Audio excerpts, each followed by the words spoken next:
So the area that we're looking at in orange is the area that is identified as the potential Kitselas Treaty Settlement Lands.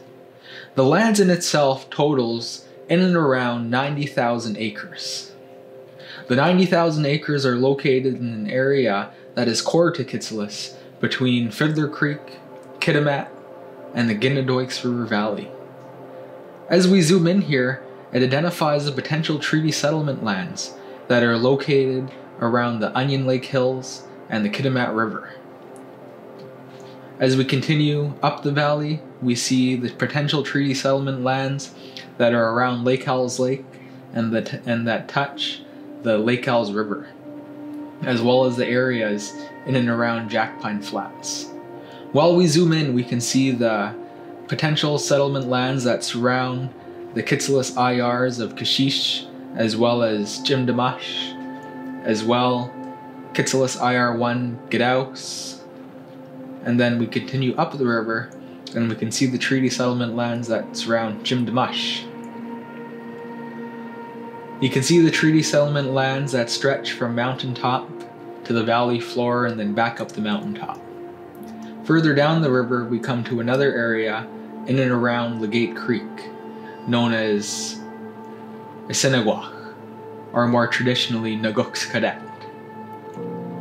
All of the Kitselas IRs are potential treaty settlement lands. You can see them encompassed within the green area. In this area that we're looking at is the Jimdamash estuary, an area in which receives a huge volume of rainfall. As we continue back down, we see Gadaus and Cleanza Creek and the potential treaty settlement lands that surround the Copper River Valley. While we zoom out, we view again the potential treaty settlement lands that stretch from the mountaintop to the valley floor, as well as the areas around Lake Howells Lake, Onion Lake, and the Kitimat River Valley. We'll start to zoom in another area here that our people know very well as Spakshu, or the urban centers of Terrace know as Port Essington. Port Essington was an area where Kitselas people lived up until the late 1960s. Our people moved away from this area due to a fire.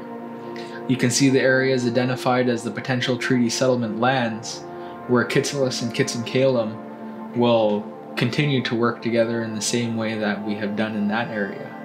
However, Kitselas, we are and have identified the areas in and around Lot B as the potential treaty settlement lands, and Kitsenkalem has identified the areas in and around Lot A.